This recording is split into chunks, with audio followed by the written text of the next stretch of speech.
Marion Hodge and Helen Wilkie's tragic stories may be 10 years apart, but the outcome for their children was the same. They were left behind to grow up without their mothers after they suddenly disappeared from their lives. Hi wee ones, I'm Dawn. And I'm Cole. And this is Scottish Murders. Marion Hodge was a 34-year-old married mum of 2 when she disappeared in 1984.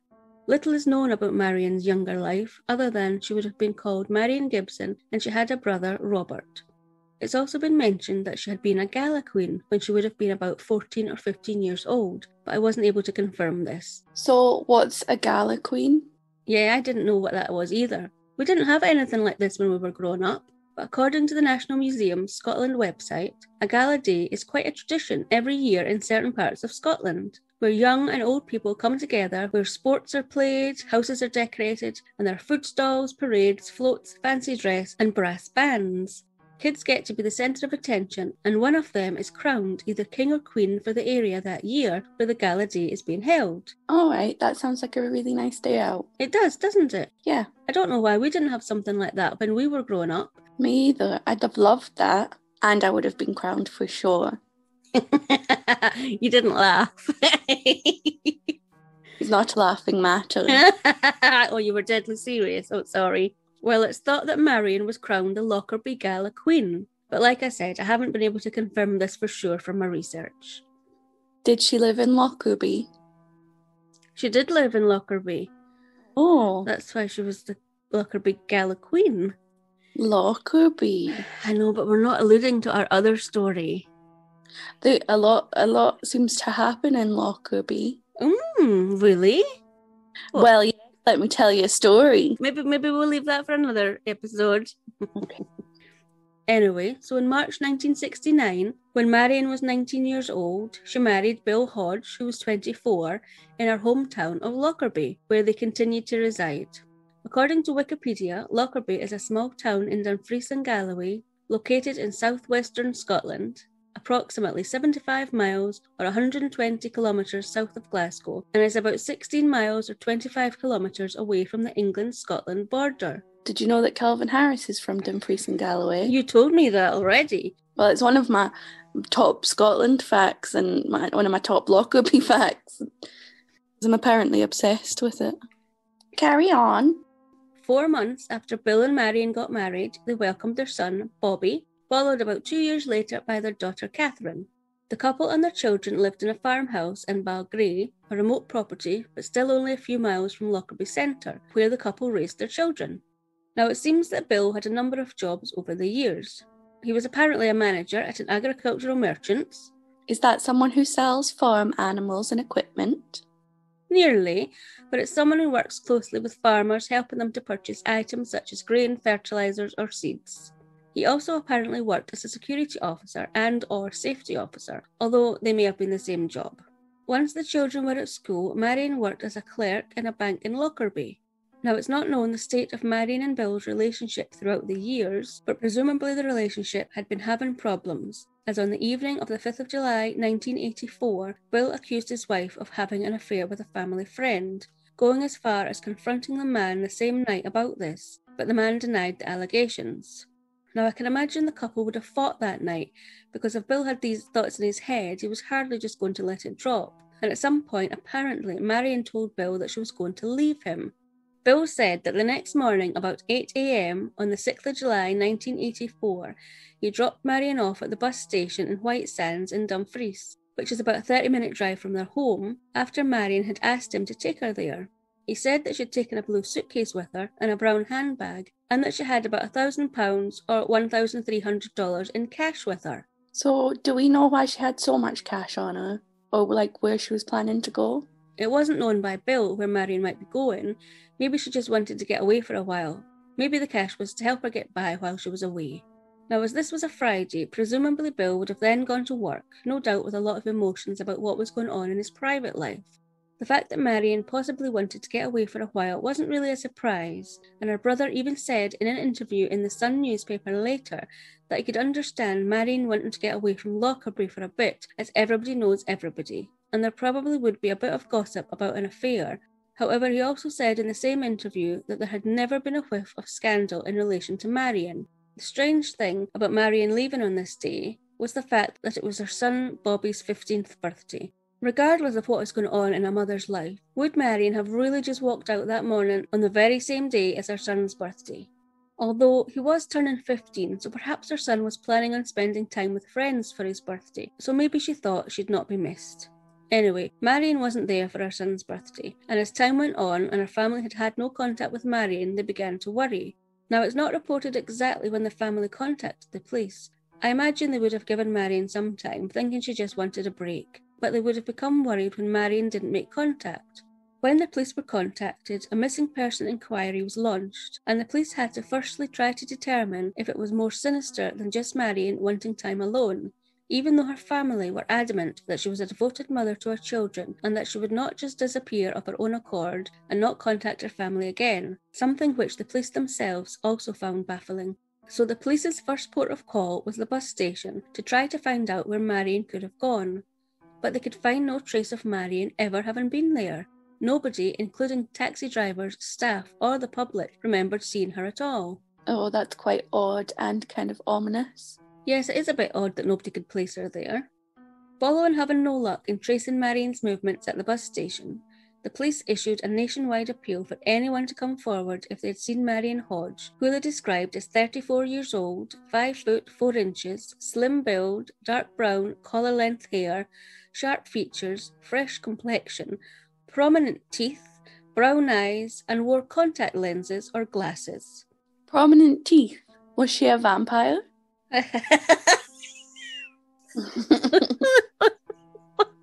Well, I've seen a photo of Marion, which is also on the website, and all I can say is that she has a slight overbite. But no, Well. she's not a vampire. Well, maybe we'll just never know. The police, now beginning to wonder if Marion wasn't just missing, also searched a quarry and other locations in the area, but Marion was not found. During a missing person investigation, the police try to establish if the person that is missing is deliberately missing or if there is another reason, such as they've been murdered. And they do this by trying to establish if bank cards, phones, doctors, dentists, etc. have been accessed or used since their disappearance. What the police found out was that an hour after Bill said he dropped Marion off at the bus station, her bank card had been used to withdraw £100 or $130 from a cash machine in Dumfries. This was the last time the card was used. Didn't her husband say that she had cash on her? Yeah, he did. So I wonder why she'd go out and get some more cash then. Definitely not to buy garlic. No. It could have been to buy garlic. Yeah. No, it's actually a good point. But even more strange is the fact that it took 3 attempts for the right PIN number to be entered. Oh, that's strange.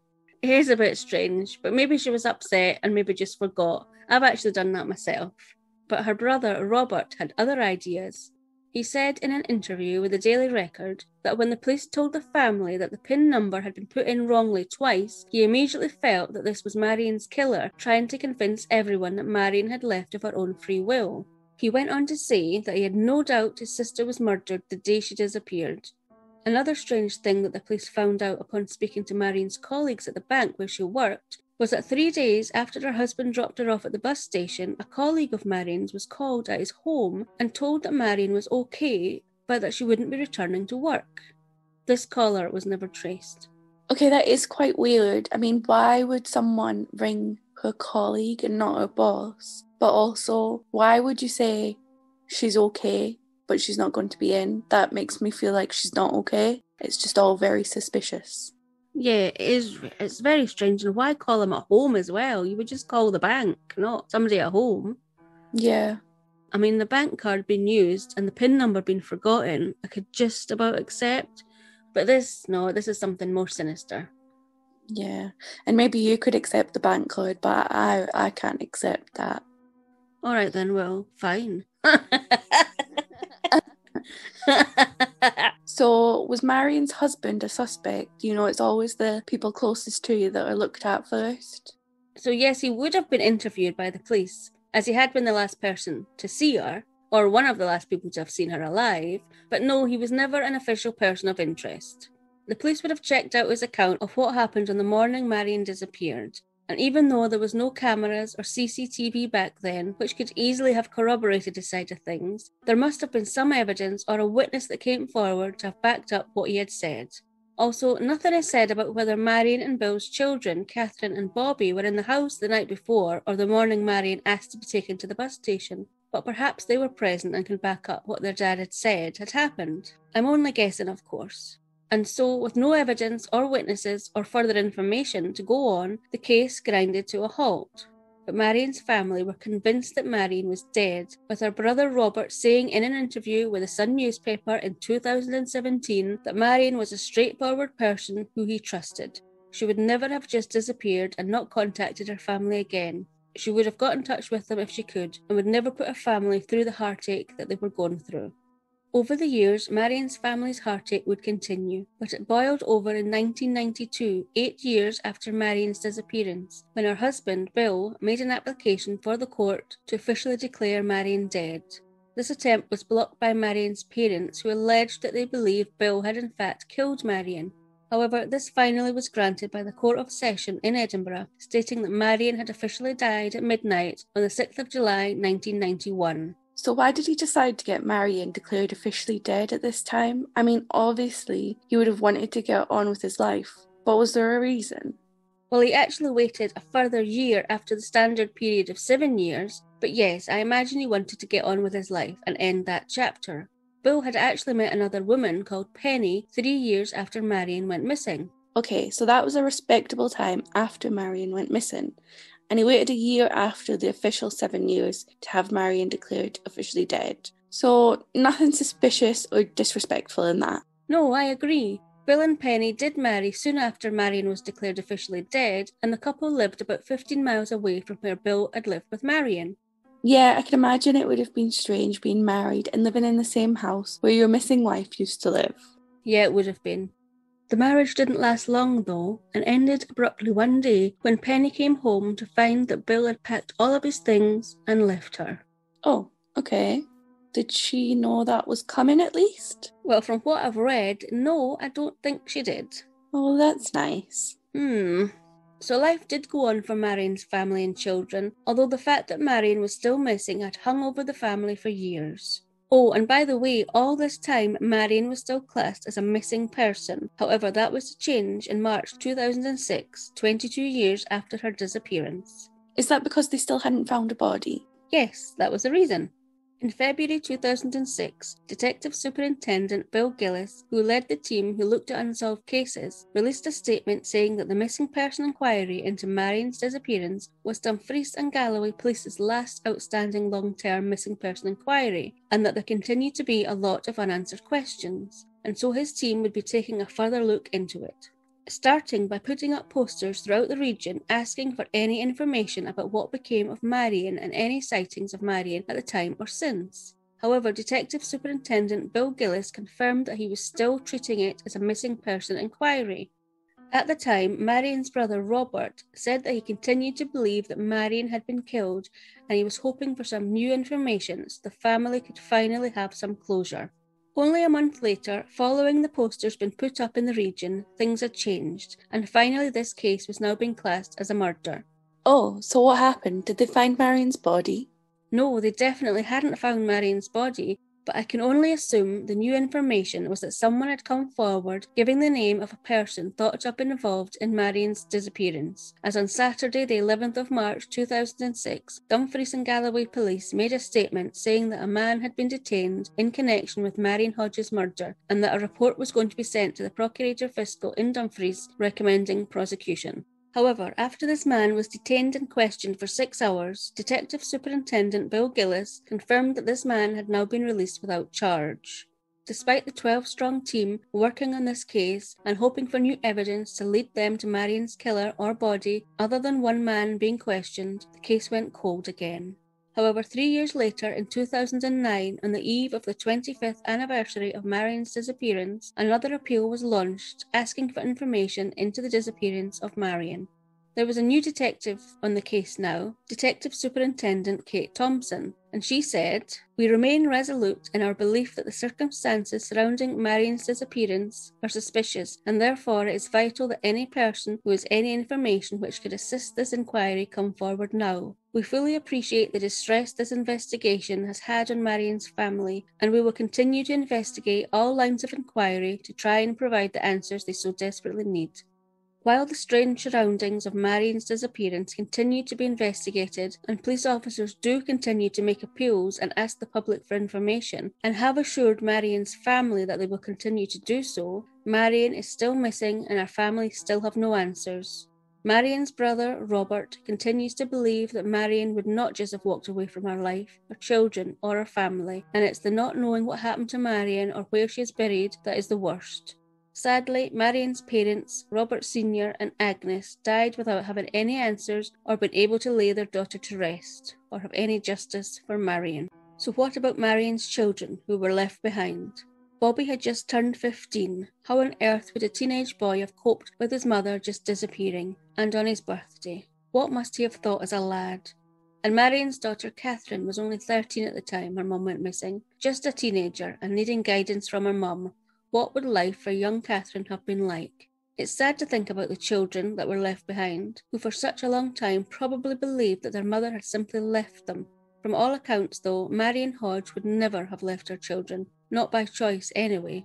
It was reported, though, that both Bobby and his sister Catherine to this day remain very close to their dad, Bill. It was reported in 2017 in the Sun newspaper that after Bill walked out in his marriage to Penny, he then moved to England to start a new life. Marion's body sadly has never been found. If you have any information on the disappearance of Marion Hodge in 1984, there has been a UK dedicated phone line set up for all inquiries on 01387 242 355, or contact the Confidential Crime Stoppers line on 0800 555 111. We'll also put these numbers on our website. I hope that one day Marion's body is found and her killer is caught and brought to justice. And it does seem her case is still being looked into and the police are clearly not giving up. So before I start my story, most of the information I found about this case came from a book called The Law Killers by Alexander McGregor. In April 1973, 18-year-old Helen Maxwell, who worked as a hairdresser in the city of Dundee, married James Wilkie, known as Babyface Jimmy, who was 17 years old and worked as an apprentice fitter. Many at the wedding thought quietly to themselves that the pair were just kids still, but their friends and family were happy to celebrate the couple as they exited the village church in Longforgan, a village about 7 miles or 11 kilometres west of Dundee, where Jimmy had lived with his mum. The real reason for the marriage was that Helen was a couple of months pregnant. She had been scared of bringing shame on herself and her family for having a baby out of wedlock, and refused to have a termination. She had reluctantly agreed that marrying Jimmy was the best option. Unfortunately, though, it turned out that marrying for this reason, and maybe marrying so young, wasn't going to sustain this couple's relationship, and it wasn't long before the marriage was in trouble. Following the wedding, the couple resided at a flat in a tenement block at Hill Street in Dundee. According to Wikipedia, Dundee is situated on the east coast of Scotland, lying within the eastern central lowlands on the north bank of the Firth of Tay, and is Scotland's 4th largest city. Following the couple's wedding in April, and before the birth of their child in November, neither Helen or Jimmy would be monogamous. Helen would first find Jimmy in bed with another woman. Apparently, when she had tried to talk to Jimmy about this, he wasn't having any of it, and instead assaulted her while she was still pregnant. Helen was a bit put out about finding Jimmy having sex with another woman. I can't imagine why. No. So she decided to rekindle a previous relationship herself. This man was 19 years old and was also married. Oh, asking for trouble. Despite both Jimmy and Helen now engaging in extramarital affairs, and despite continuous fights between the pair, the couple continued to stay together. And then, in November 1973, Helen gave birth to a baby boy. I do hope that the birth of their baby boy gave the couple some joy, even if only briefly. Whatever state the couple's marriage was in, On the 3rd of February 1974, a christening for the wee baby boy took place. Although the day may have started with everyone in good spirits, during the subsequent hours, and after a good amount of alcohol had been drank, Helen and Jimmy began to irritate each other and began to quarrel. Although Jimmy later said that he was the only sober one at the celebration and that he had been the designated driver for the evening. As it was a special day, despite their disagreement, once the christening celebrations were over and everybody had been driven to their homes by Jimmy, the couple took their baby to Jimmy's mum's in Longforgan, while the couple, trying again to reconcile, went out for a meal in Dundee. This attempt, however, failed, and the couple started fighting almost as soon as they sat down, with Helen storming out of the restaurant before they could even order. Now Jimmy said that Helen was so drunk that she had tripped down some stairs and had bashed her nose, causing it to bleed all over her clothes. At this point, Jimmy apparently took Helen home so she could change her clothes, where she, apparently, put on a wine-coloured dress. Jimmy then advised that the couple tried to go again for a sit-down meal, which was a success this time. Jimmy then said they drove into Dundee town centre looking for his sister, but having not sighted her, the couple then decided to drive back to his mum's house to pick up their baby boy and go home. As you could probably guess, on their way to Jimmy's mum's house, the couple started arguing again. At this point, Jimmy said he stopped to use the public toilets on the road just outside of Dundee Centre. Upon returning to the car, Jimmy said that Helen was nowhere to be seen. He said he hung around for about 10 minutes and checked the female toilets, but there was no sign of Helen. He then said he headed back into town looking for her, and then onto his flat to check if she maybe got the bus home. Then headed back into Dundee when she wasn't at the flat, before eventually going to his mum's house at Longforgan to see if Helen was there, but she wasn't. So, Jimmy collected his baby and all his belongings and headed home, assuming that Helen would turn up at some point. The next morning when Jimmy awoke to get ready for work, there was still no sign of Helen. Not seeming to be fazed or particularly bothered, he got himself ready for work and he got his son ready to take to his mother's house so that she could look after him, and then he went to work. After work, he went to his mum's house and had tea there before heading home again without Helen. It wouldn't be until 2 days after Helen vanished that it was reported to the police, who began to tentatively look into Helen's disappearance.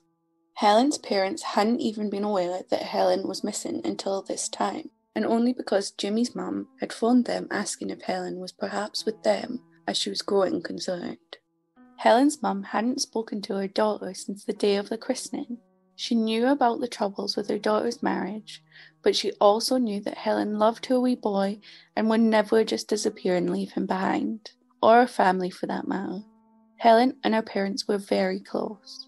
Helen's dad wasn't satisfied with the police investigation, as he felt that the police always thought Helen had just had enough with her life and simply walked away, and so he started looking for traces of where Helen might be himself.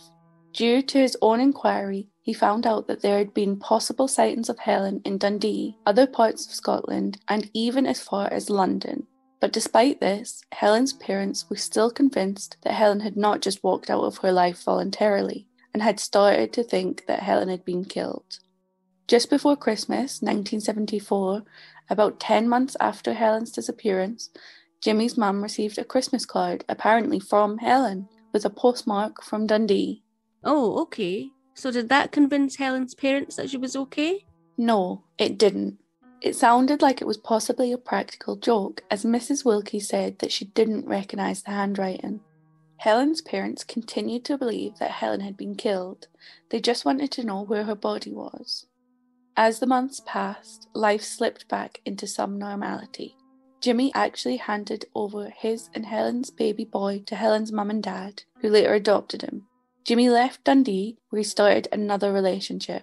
The couple briefly moved to Canada before Jimmy eventually moved back to Scotland and lived and worked in Aberdeen.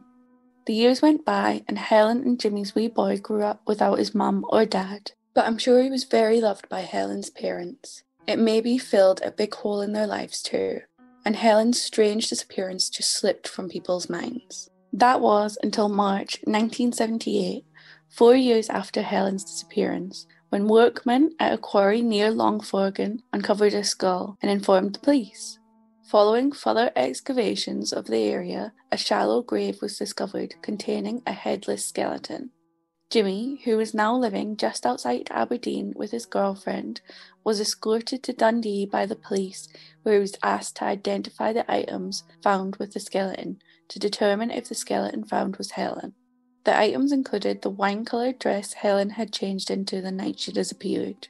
So if the dress she was wearing the night she went missing was found, does that mean that she died the night she disappeared? Yes, it must have. The only item of clothing found that wasn't Helen's was a blue tie, which had been wrapped around her neck 3 times and tied at the back. Oh, so Helen died from strangulation then? Yes. When Jimmy was shown the tie, he confirmed that it was the tie that he had worn to the christening, which he told the police he had taken off sometime throughout the christening celebrations and put into his wife's bag. Upon being told that it was actually found tied around Helen's neck, Jimmy apparently said, "I hope you don't think it was me." But apparently that's exactly what the police had thought, and within a few hours, Jimmy was charged with Helen's murder. So based on the tie? Yeah, it's a start. Yeah, it is. And I guess it's unlikely that Helen would have wandered off and somebody else would have found her, gone through her bag, found Jimmy's tie, and decided to strangle her with it. It is a stretch, and I mean, we only have Jimmy's word that he put the tie in Helen's bag in the first place. Yeah, that's true. So, in June 1978, 3 months after being arrested and charged with Helen's murder, Jimmy found himself in Dundee High Court listening to witness after witness describing the young couple's arguments, their heavy drinking, the fighting between them, which was both physical as well as verbal, and specifically of an occasion where Jimmy was seen to have kicked Helen while she was pregnant. The majority of witnesses deemed that this was a failing marriage and that neither party were particularly happy. 2 other witnesses for the prosecution were called.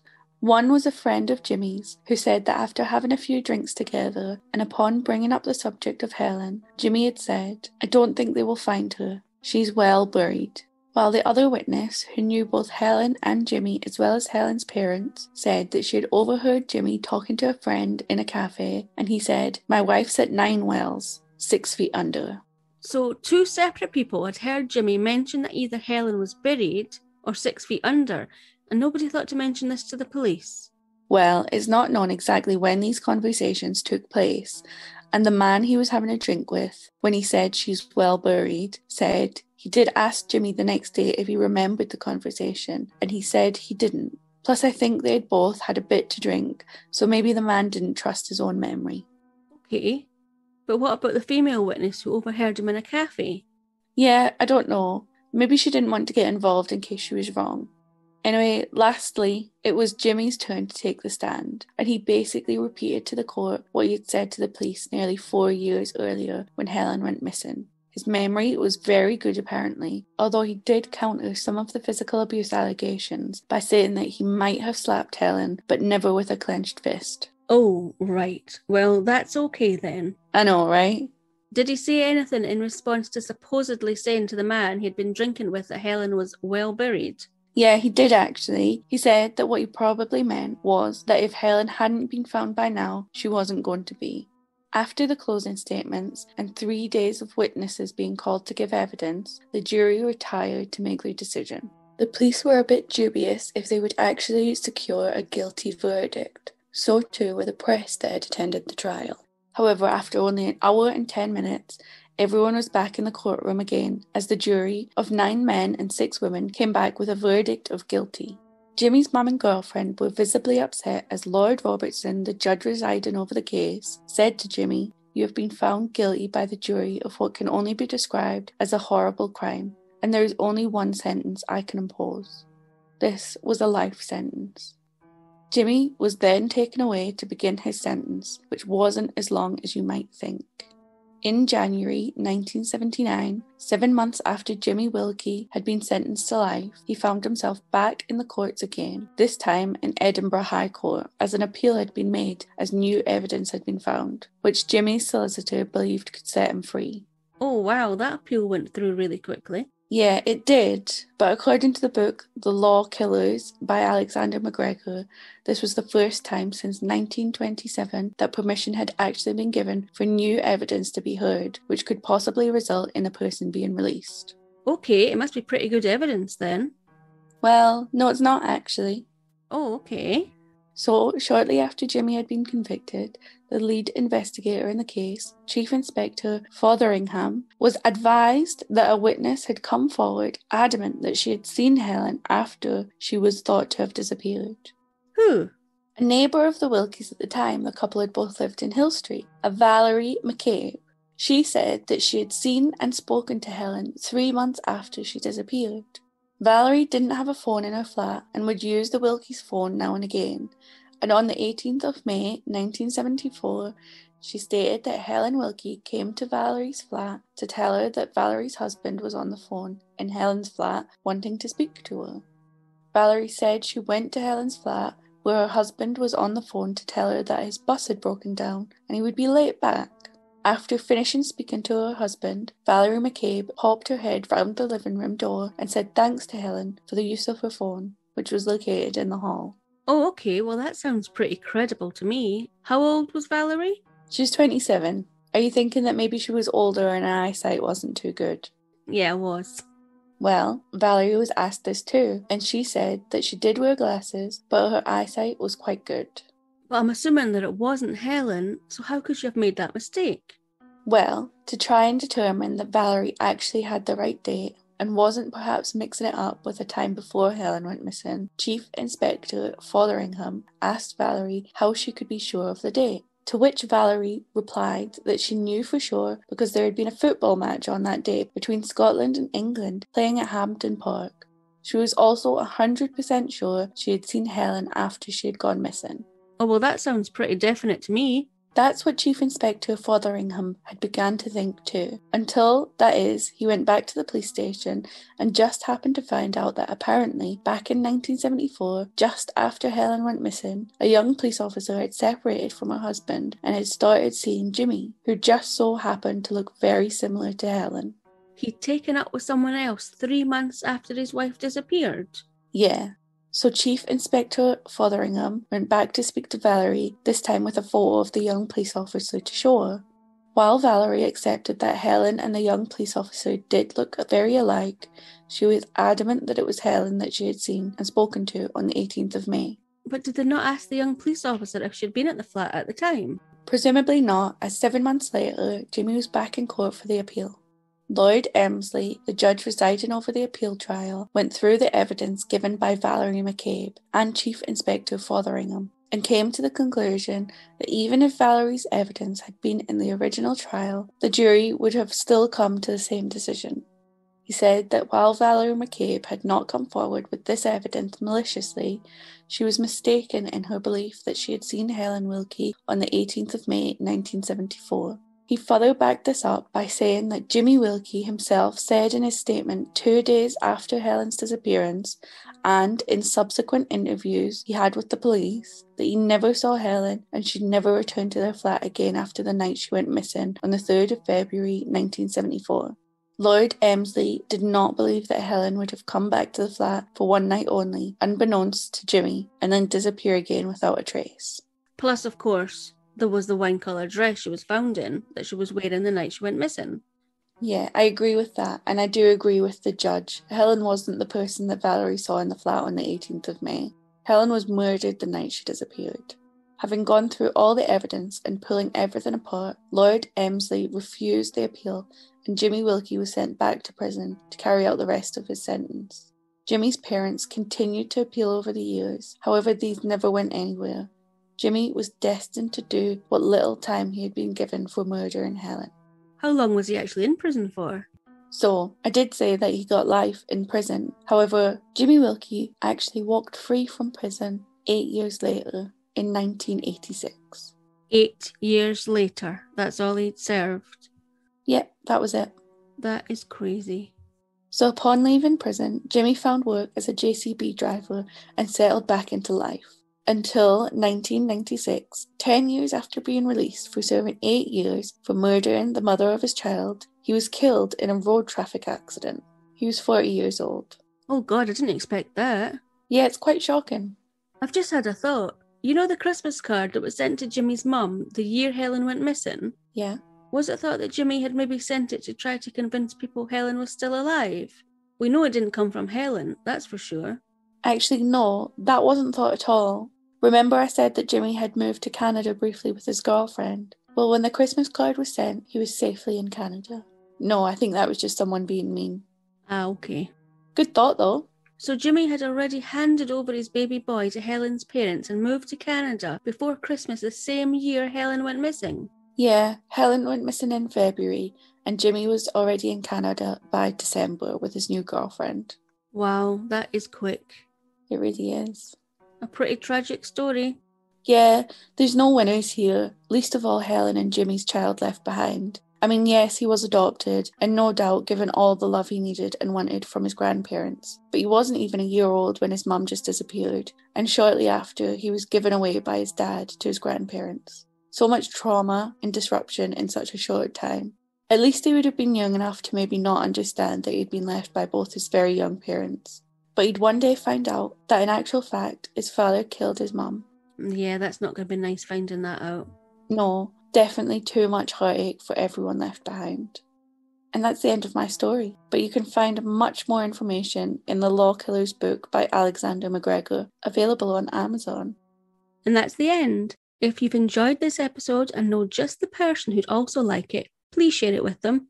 Don't keep it to yourself. Please also get in touch on social media if you have any questions, comments, or suggestions, and we'll get back to you as soon as we can.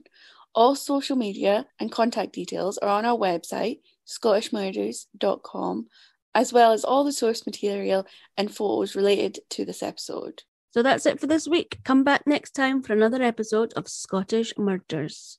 Join us there. Bye. Scottish Murders is a production of Clurinton.